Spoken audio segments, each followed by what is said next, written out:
What's up guys, and welcome back to another episode of Career Mode. This is episode number 56.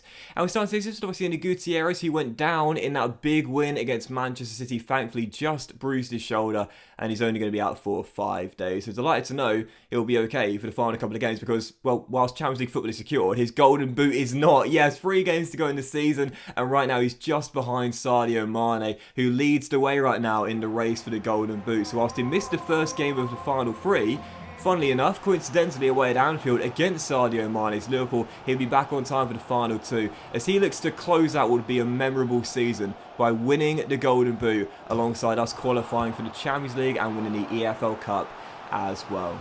I'm still buzzing we've done it, man. Bring on the big time. But yeah, first and final 3 was Liverpool away at Anfield. It was such a weird game as well because, like, I mean, they'd already won it. Like, they won it at Christmas. Like, we talked about it during the season. It was Liverpool's title to lose, and they just never let it slip. They just absolutely dominated like they did a few years ago and just claimed the championship with ease, basically. No one even came close this season. And in the end, you know, those sort of games, they're often the biggest thrillers, you know, the top 2 meetings. But because there was such little to play for, Liverpool were already champions, and we'd already wrapped up Champions League qualification. I think me and Klopp pre-game were like having a glass of champagne before the game even kicked off. We were like, we've both done what we needed to do. Let's just celebrate before we even play the game. But even so, it was a goalless draw there. And then a goalless draw here. Yeah, that was our final away day. And then taking on the Magpies for the penultimate game of the season. This was also a goalless draw. The most noteworthy part of the game was Theodore Chambers, the potential to be special midfielder. I thought I'd give him his debut in this game, see how he got on. One man in the match. Very, very good indeed. Very solid, very composed, held down his own. So yeah, game to go. Such an anticlimactic end to the season as well, because I thought based on how tight it was for basically the majority of the season, heading to the final day, we might need to win to sneak into 4th, but instead the job was already done with 3 games to spare. There were other things to play for other teams, including the bottom 3, Crystal Palace, Leicester and Brighton, all possibly going down. But the most noteworthy thing for me with our Brentford team was, could we retain the golden boot with one of our strikers? Not the mentor, but the prodigy. Ivan Toney won it last year, setting a record for most amount of goals in the Premier League. It wasn't the 40, as we all know and remember fondly, but in this universe it was still a record. But heading into the game, Roberto Gutierrez was 1 goal behind Sadio Mane in the race for the Golden Boot. He fired a blank against the Magpies, so into the final match of the season. Sheffield United, the Blades, rock bottom at home. I was thinking, surely, if I don't get Roberto a goal in this game, I've failed massively. So right from kickoff, 4 minutes in, Iwobi rolls him through, and yes, gets in. You have no idea how badly I wanted on the final day. Look, we qualified for the Champions League. Our job was done. But I wanted to see Roberto win the Golden Boot after Tony won it last season. That was goal number 24 for our Uruguayan forward. The goal machine with another.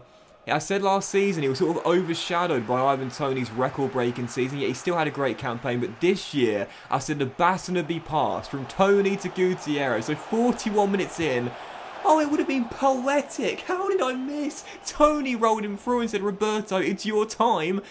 And I put it wide. I was 1-on-1. I had about 12 seconds to pull the trigger, and yet I somehow missed the target. It would have been so poetic, and I absolutely bottled it. But I had another chance 61 minutes in. Again, it's Toney rolling through Gutierrez. He ball rolls around Shaloba. He takes aim.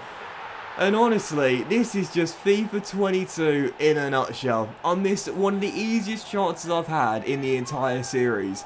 And then a few minutes in the restart, Gutierrez runs through down the left-hand side. Ball rolls around Shaloba. And the shot takes the biggest deflection and goes into the opposite corner I was aiming for.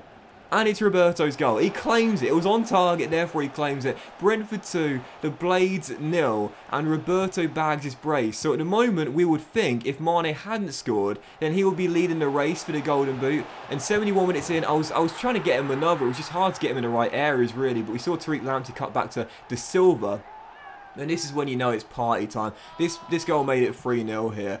And I very rarely go for like flare shots unless I'm leading. You see me score like a scorpion kick goal and a couple of little ones like this. Normally I would just never do this. I just blast it in. But I thought, you know what? It's the final game. There's nothing to play for. Leading by 2-1. I put a little bit of style on it. De Silva makes it 3. And that was how the game will finish. So final whistle. Big 3-0 win. Glad to win the final day and pick up 3 straight clean sheets as well. But the question was, as the cameras pan to Gutierrez, would he be awarded the Golden Boot boot or not. He'd bagged his brace, he'd done his job, we'd won the game, and we'd won convincingly. I spurned the chance of the match ball and the hat-trick with an absolute sitter before the break, but Roberto's brace saw us close out the season with a victory. 3 straight clean sheets, very impressive as well. But was it going to be enough? Well, as you see, the tournament prize money, £176 million. That's a lot of cash given to us for our second place finish. Liverpool champions, they won it at Christmas. They were 14 points clear in the end. Of course, they were well worthy winners, best team in England this year. We were 7 clear of Spurs and Wolves, who held on to qualify for the Champions League alongside us. Us and Wolves in the Champions League next year. Go on, Bruno. We're heading into the Champions League. Manchester United 5th, Man City in 6th, and Arsenal going to the Europa Conference League. And in the bottom 3, this was the big story. The Blades and Bournemouth go down, as the Leicester City, as Roberto Gutierrez wins the Golden Boot. His brace on the final day was enough. He leapfrogged Sadio Mane and the goal machine. I said he was playing with a chip on his shoulder last year after last season being overshadowed by Tony's record-breaking year. He's won the Golden Boot. The baton has been passed. Quite literally, the Golden Boot's been passed from Tony to Gutierrez. It's his team now. Ivan Toney's going to take a backseat as Balo wins the Golden Glove and Mbuemo won the assist title. How cool is that for Brentford? We saw the Golden Glove winner, the assist title winner, and also the Golden Boot winner as well. All Brentford players. What a season they wrapped up for Brentford, finishing in 2nd place. But the real scandal was this. We were absolutely robbed in the team of the season. We had no one. How did we have no one making the team of the season? Roberto won the Golden Boot. Balo won the Golden Glove. And Mbuemo got the assist title. How did no one make the team of the season? What an absolute joke that was. I was fuming. But anyway, Red Devils retain the FA Cup. We won the EFL Cup, as you know. And as for the other winners in Europe, Hoffenheim were the Europa Conference League winners this year. Excuse me, losing my voice a little bit. I was raging when I saw that team of the season there.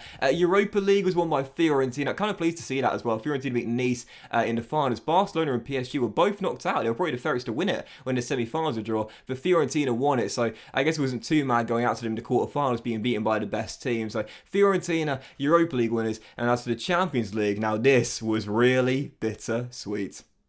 It was Borussia Dortmund. Can you believe it? It could have been me. It could have been me. They beat Atletico Madrid in the final by 2-1. Haaland celebrates with it. It could have been me. They wanted me to take over at the back end of last season. And I said, no, it's a great offer, but the timing just isn't right. I need to win some silverware with Brentford. I need to get them into the big time. We did both of those things this season. But it could have been me winning the Champions League with Borussia Dortmund. Hey, listen, it just wasn't to be. It's one of those things. It's like when you see like your dream girl with another man. It's like, do you know what? Could have been me. I'd have made a move on her. Could have been me, but it wasn't. Time wasn't right. Deal with it. Move on. Not like that's ever happened to me or anything. Just saying.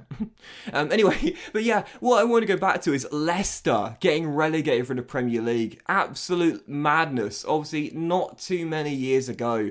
The greatest fairy tale in sports history, winning the Premier League. Never, ever, ever be forgotten. Greatest fairy tale ever. Going to the Champions League. But a few years later, they got off to a bad start this season under Brendan Rodgers, and they just never recovered.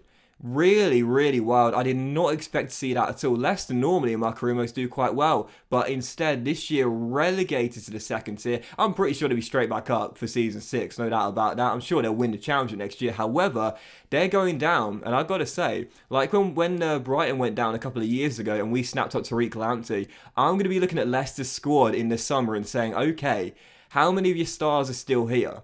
Because I'm going to say, do you want to come play in the Champions League or do you want to stay in the Championship? So in the summer, are we raiding Leicester's squad and seeing who's there? Now, we know Tielemans has gone to Man City. Jamie Vardy's retired. Kasper Schmeichel is still there, but I don't think he'll be very good anymore. I think Raya and Balo have probably surpassed him. But there'll still be a few, I'm sure. There'll still be a few players there at Leicester I can look at. I definitely will in the summer. Even so, what a season for Brentford. Absolutely brilliant season. Yes, I could have won the Champions League with Dortmund. However, I'm still proud of my decision to stay and what we've we've done. First major honour of the series in the trophy cabinet, EFL Cup. It's not the biggest, it's certainly not the Champions League, but we'll take it. First piece of silverware, delighted with that, and qualifying for the Champions League and finishing in second place as well. I've talked about it this season. Mentally, we've become a much stronger side, and we're a much better team in general. The team has grown, the core has grown up together and developed, and we know now, with even our players that are aging a little bit like Ivan Toney, we've got successors that are waiting in the wings to step in and take over.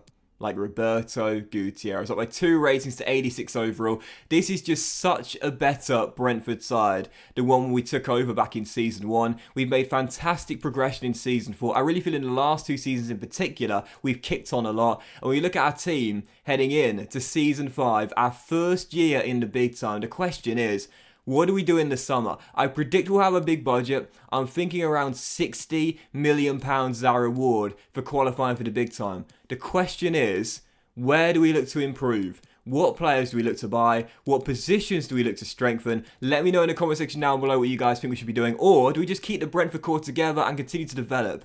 Well, we're a 5-star team now. We've become one of the big boys, and we're here in the Champions League on merit. We're now one of the big boys in the Premier League. We fully deserve the reputation, and I can't wait because Brentford are in this competition on merit and heading in to the Champions League. But that was this episode of Career Mode, guys. Massive thank you for watching. If you enjoyed it, if you had, then please drop a like. Much love to you all. Have a fantastic day, and I'll see you for the season opener in the very next episode very soon. First year in the Champions League. What do we do in the transfer window? I don't know, but I'll see you for it very soon.